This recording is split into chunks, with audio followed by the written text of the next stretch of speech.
We have a troubling story coming out of Michigan. A man who reportedly raped a preteen has been awarded joint custody of the child that resulted from that sexual assault. So a man who allegedly raped a 12-year-old girl nearly a decade ago has been granted joint custody and parenting time of the victim's now 8-year-old boy, according to local news reports. According to the victim's attorney, Rebecca Kiessling, a Michigan judge granted joint custody after a DNA test confirmed that the man, 27-year-old Christopher Mirasolo, was the father. This is her statement in part to a local news organization, the Detroit News. She says, quote, "Nothing has been right about this since it was originally investigated. He was never properly charged and should still be sitting behind bars somewhere. But the system is victimizing my client, who was a child herself when all this happened." It's hard to figure out as an outside observer exactly what's going on here. So we can only go on the accounts of the attorneys and of the victim. And there is that BuzzFeed News has issued a statement that includes both the victim's allegations and also the statements from the attorneys. This was Kiessling, the attorney's account of what took place in 2008.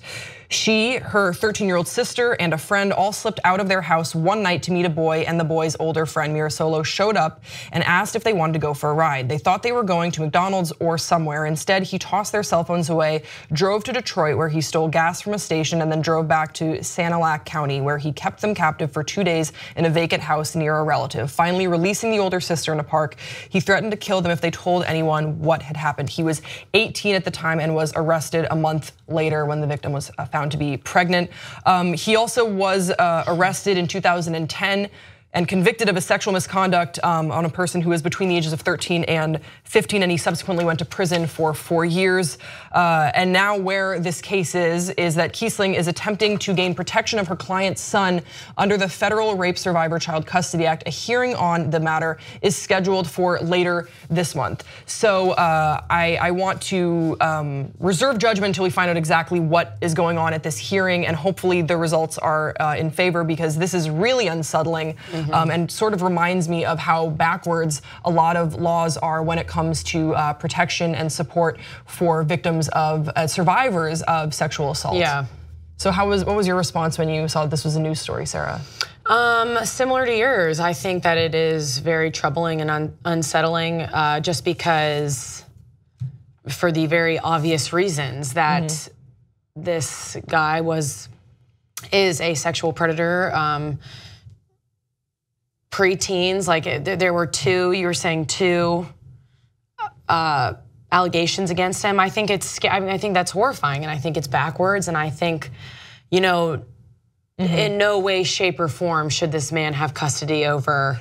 And what's sort of confusing about the story as well is that, according to his attorney, Mirasolo's attorney, Barbara Yockey, she has said that it is unclear what her client's future involvement, if any, will be with the child. Then why would you want custody? If you're not gonna be... That's what I mean. So I want to wait to see what the results will be of this hearing that is scheduled. But I think that what this points to for me is that there are laws in place where it should just be out of the question that if a rapist should not be granted custody of the child. I agree with you, hands down, 100%. So I think that that's what's sort of frustrating is looking at this. You have this attorney, Rebecca Kiessling, who's just very frustrated because she's like, we need to get the laws in place so that my clients and future women will be protected. That's what's frustrating. This is backwards. This is exactly, that's what's frustrating to me about it, is that it makes the action excusable. It makes the action by saying like, okay, well, people can grow up, like this, maybe he's learned his lesson. When in actuality, this woman, she's now a woman, she's an 8-year-old son, was a victim of rape, is a survivor of rape. And I feel like in general, that's not necessarily a conversation we have because it's uncomfortable, and people don't necessarily understand all of the attachment that comes along with something like that. And I just think the fact that it was even excused in any capacity is sad and really scary.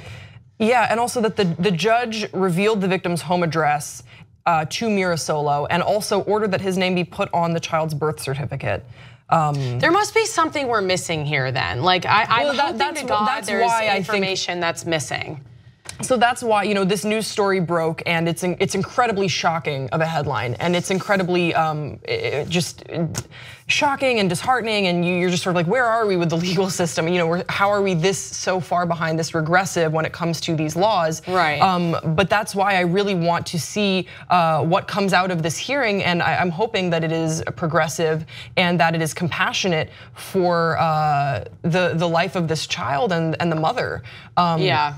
So I agree with you in the sense of the headline is so shocking. People are going to share it around without really doing their due diligence and understanding that there is more to this story. It's just beginning to unfold. Now, the reason why it is going viral is for, I think, a really good and important reason. We should be having these difficult conversations about custody and about sexual assault and what happens later, because this is an 8-year-old kid now. Right. So this is sort of dealing with this years after the fact. We still need to be held accountable, and we need our justice system to have our backs in that way.